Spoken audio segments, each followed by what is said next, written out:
Hi guys. Tonight I'd like to talk about, in a roundabout way, I want to talk about the wildfire situation. And this is some background about the history of the California wildfires. Now, what I found was a paper, an article written by the UCLA Newsroom, is the name of it. And you can find it online for the complete article. So I took some highlights from it, and it was really getting good towards the end, but there's so much more. So I'll start with the beginning of what they printed. California is prone to wildfires due to a combination of factors, including dry conditions, high winds, and climate changes. And we've all known that for a long time, I believe. So those increase the frequency and intensity of fire weather days. Additionally, human activities such as development in fire-prone areas and inadequate land management contribute significantly to the risk of wildfires. Now, does that mean that men are to blame? Not necessarily. Why are Cali wildfires getting worse? Okay. The experts explain what we know, what they know, and they wrote a paper, okay? A new paper adds clarity to contentious debate with implications for lives and property. The Camp Fire in 2018.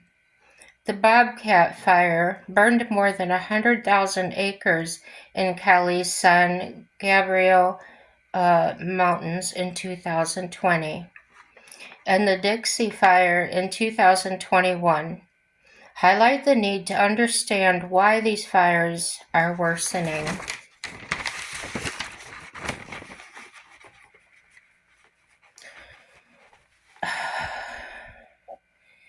David Kogan wrote on July 12, 2023. Here's the key takeaways. Experts authored a paper synthesizing the latest research on wildfires, which have grown significantly larger and more severe in Cali and the western U.S. since 1980. Human sources are responsible for more than 90% of ignitions, as development in fire-prone areas increases wildfire risk. Collaboration between communities and local, state, and federal agencies will be key to better adapting to wildfires. Well, that all sounds well and good, but there's more. Since 1980, they have gotten significantly larger and more severe across Cali and western U.S., vastly increasing amount of destructions they cause, okay? So since 1980, have we been educated? Have we learned from that? That's one of my own questions. It seems many have focused on individual cases such as land management or climate change, but the answer is more complicated. My question is, how far back does this actually go?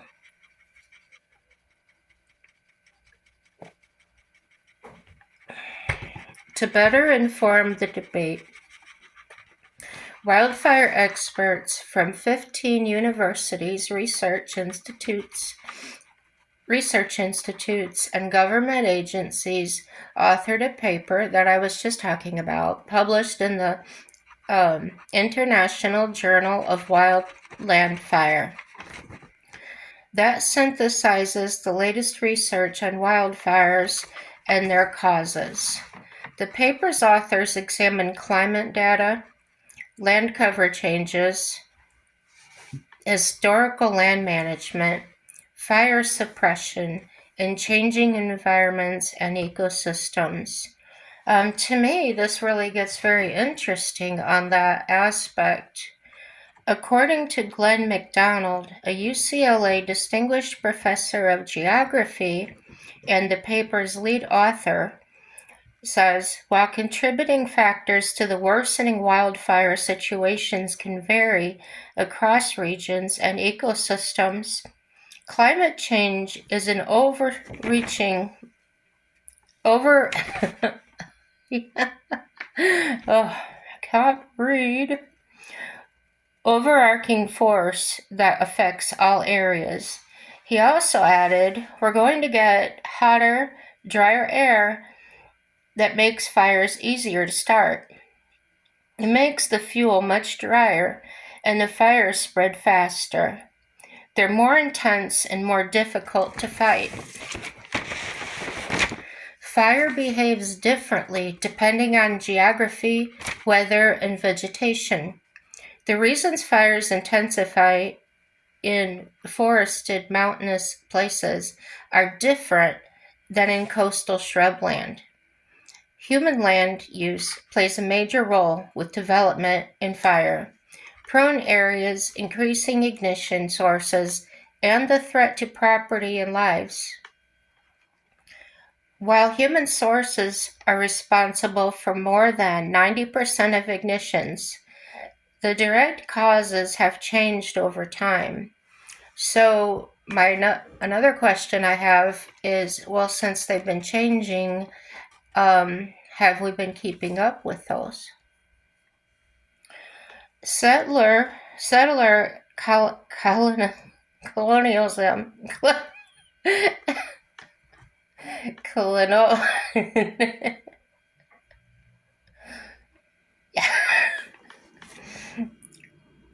colonialism.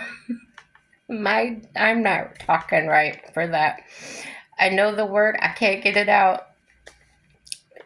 Disrupted and used oppressive policies to prohibit indigenous culture practices that stewarded ecosystems and effectively prevented catastrophic wildfires. And that was said by Beth Rose Middleton Manning, a UC Davis professor and paper co-author. Okay, that sort of touches on, and this is why I decided to actually talk about this after I was reading it. I told you all I'm going to talk to my native friends here and interview some. And this goes to land management. And when they were forced off the land and their food sources were killed off, the bison were killed off to try and get rid of them. We were taking over land that we did not understand. It belonged to them. They were managing it just fine, and we took it over. So when we did that, we didn't know how to take care of it. Therefore, it resulted in a lot of catastrophes. And I'm not going to list them all, but they're there. And now that the indigenous people being forced to live the way they have, they're not able to go about and hunt and live off the land and things like that, because people have taken it over and made it farmland and this and that and so forth. So what have we actually done? And we can turn around and we can blame global warming and we can blame everything else that there is, but who's looking at what we have done and what we are doing? And with the indigenous having to live the way they are, the younger generations coming up are losing that knowledge. They're not going to know how to take care of the land. So eventually, where are we going to end up? Think about that.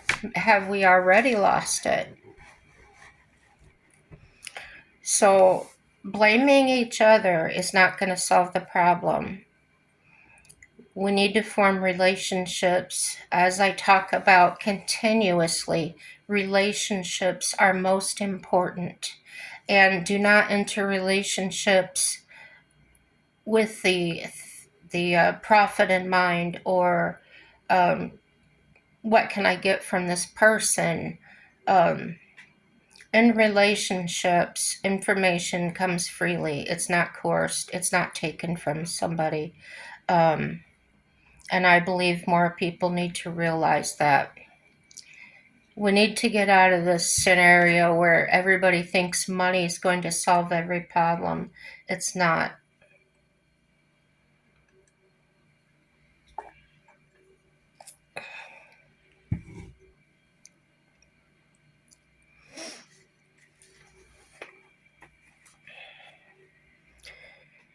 Oh, here we go.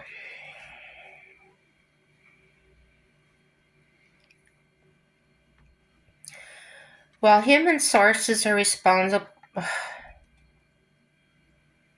I already read that. The significant reduction of the use of fire by indigenous peoples following colonization, the introduction of grazing livestock, which reduced fine fuels, resulted in stand densification by fire-intolerant species and increased fuel loading in some California forests, leading to increasingly severe fires in these ecosystems. Quote unquote. That's what the authors wrote in the paper.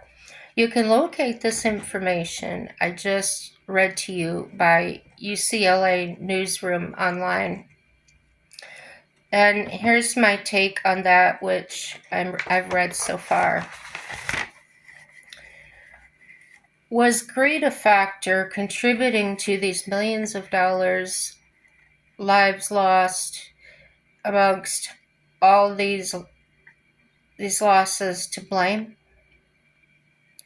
For instance, land developed that was previously known to be in these areas the indigenous knew so well.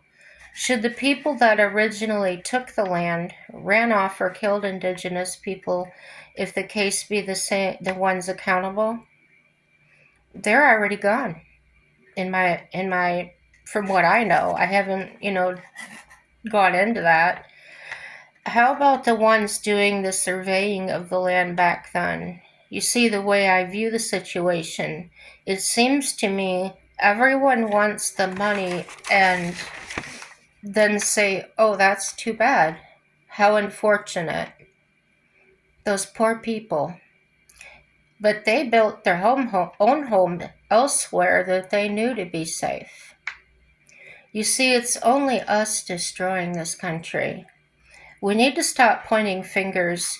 If the person says, for instance, if the person that knows the land is saying to the person that wants to take it, buy it, whatever, this is fire country, and the buyer would say, well, I don't care about that. I'm going to make this much money off of it, okay? In that point, if the buyer doesn't sell it or take it or claim it, the result is no one harmed. Well, the possible result could be no one was harmed by their decisions in a perfect world, okay? I don't know what I'm talking about. This is just the way I imagine it in my mind. We should stand and be blameless, have a pure heart. These are traits of a true righteous man. Lay your riches in heaven this way, not on earth. And certainly, I'm not the know-all, tell-all of things. Again, just my human mind. We're all given equal opportunity to live as we want to and make money. That's our way.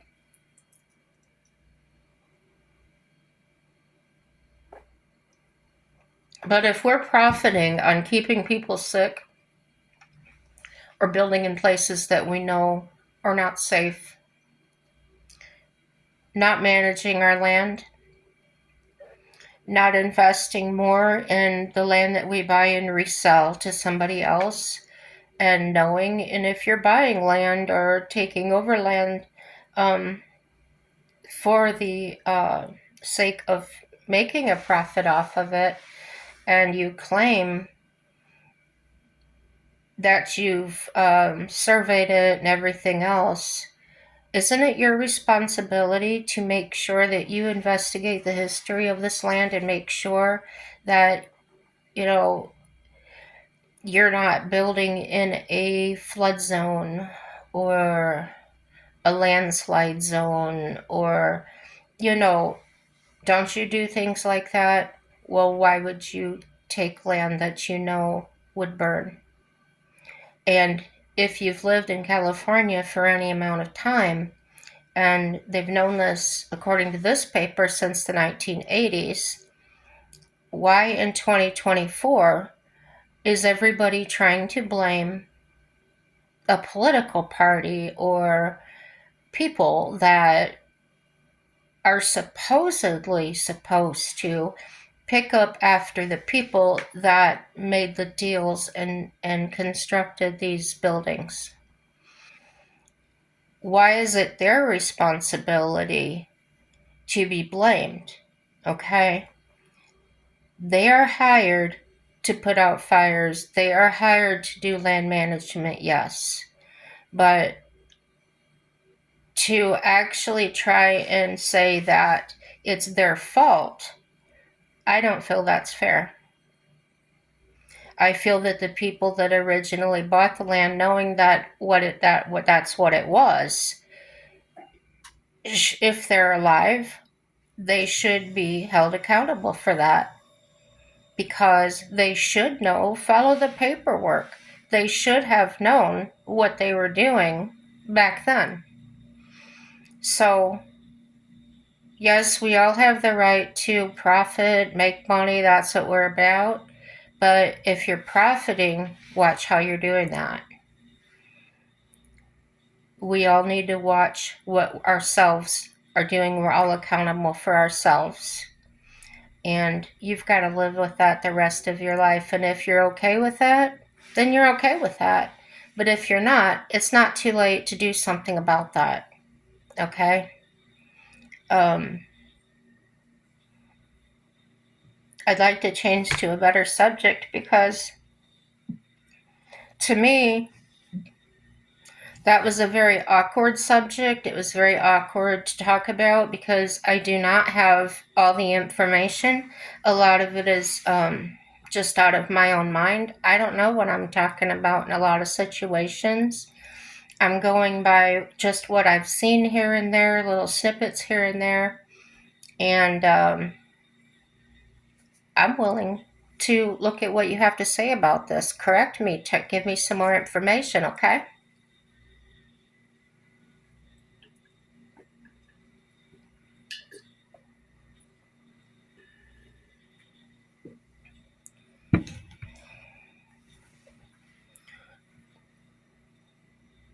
So, anyway, I'm trying to get that out of my head.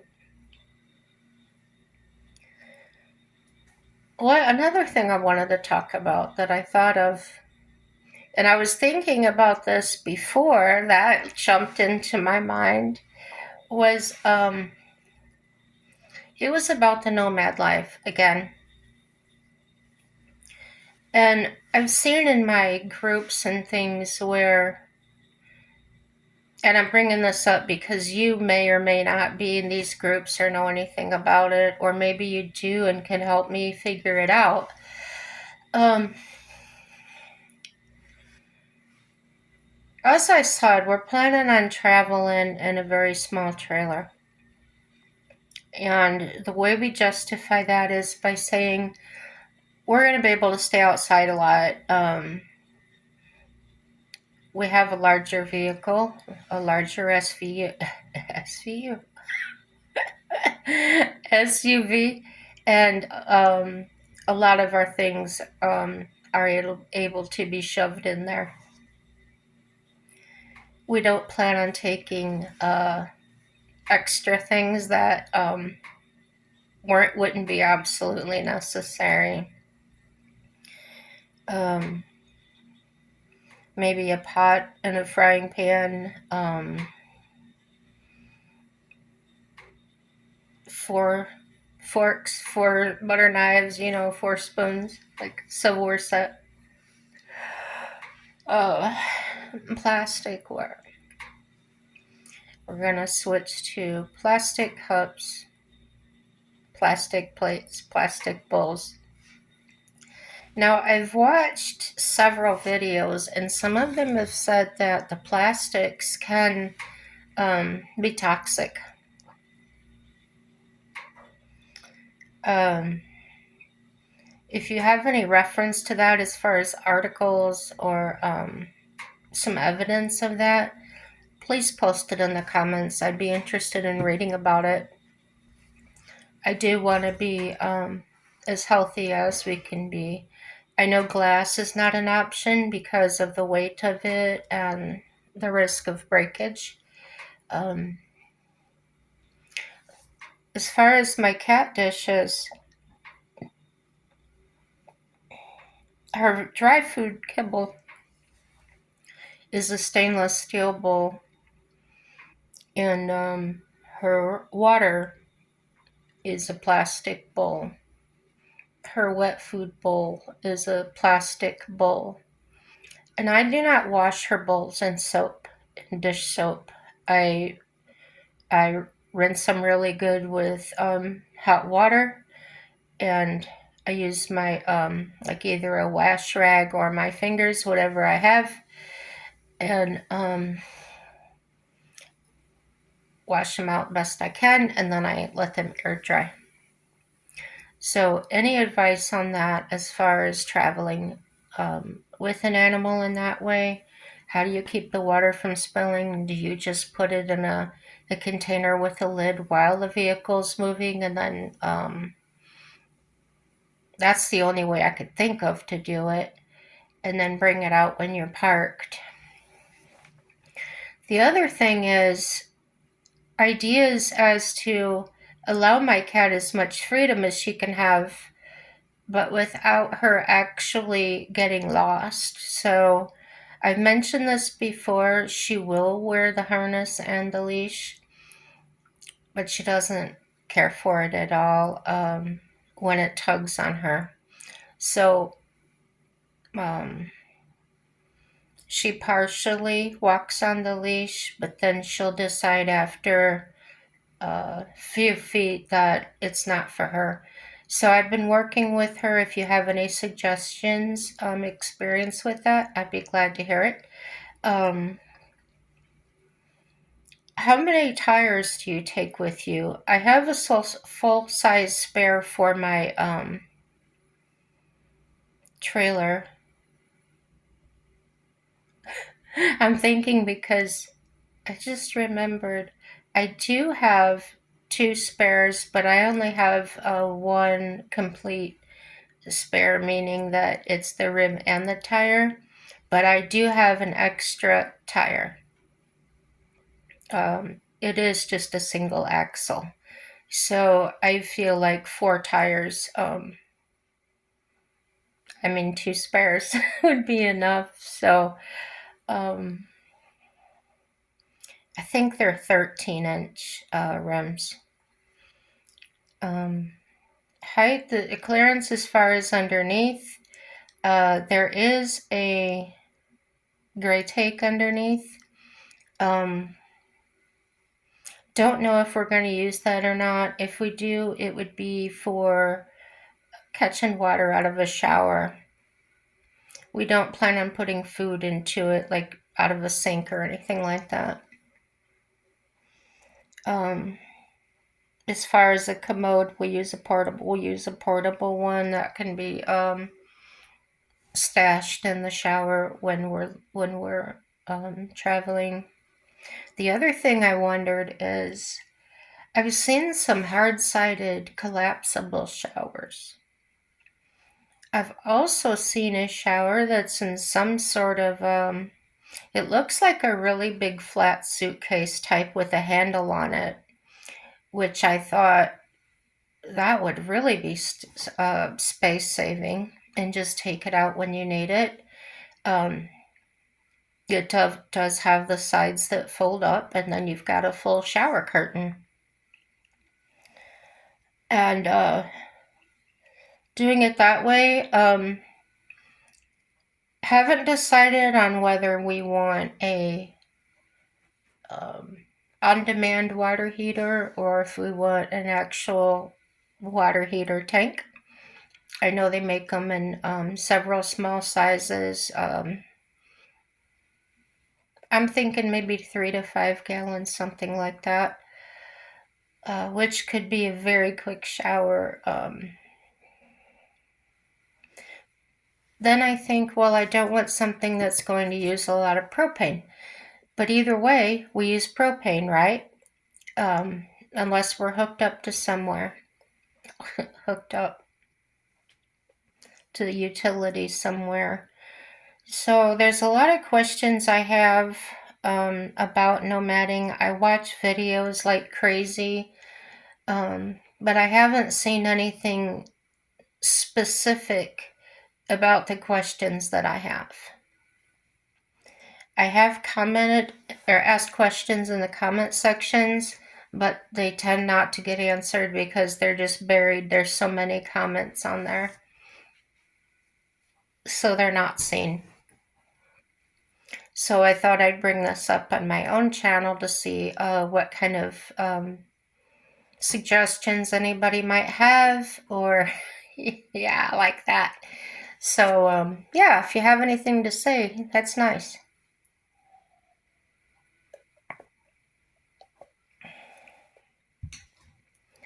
I've also had my heart set on getting a small dog, not a tiny dog. Um, I'd like to have a Papian. They're a dog that lives a long time. They're generally healthy. They don't have a lot of issues as far as breed issues, skin problems, and things like that.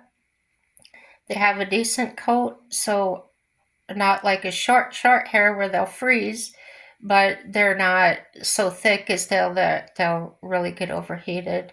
So, well, that's kind of what I'm looking for in the future. I can only have the one pet here for now, which is my emotional support animal.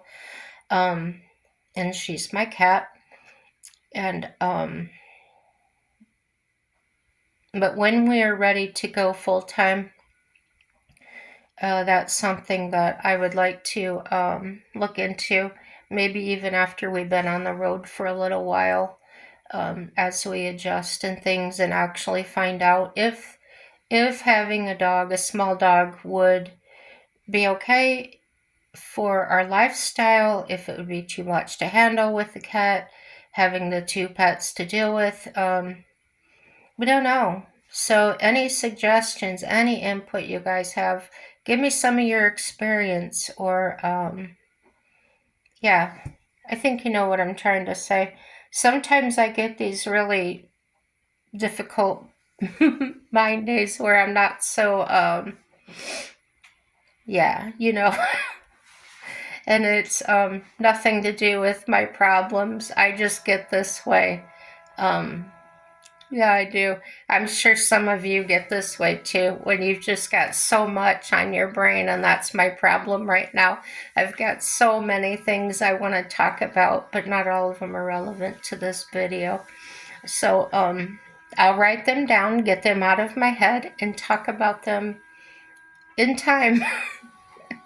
Um, so I hope this video didn't frustrate any of you. I did want to get some information out that I had read. And like I said, go to the article. It's very good. It's a lot longer than what I got into.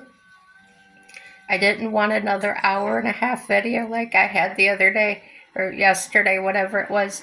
So subscribe and give me a like or a dislike. It's all good. Every bit of feedback is good. Share the video. Let's figure things out together and create an open environment where people are allowed to speak their mind. And everything's good. I really believe that. I don't like to use the bad word, the word bad, but I know things can be that way. But regardless, everything will turn out okay, and that's why I say everything is good. Um, I'm not the kind that says everything happens for a reason, because that's a trigger. That's a trigger phrase to some people, even me. And I'll see you next time. Happy day, y'all.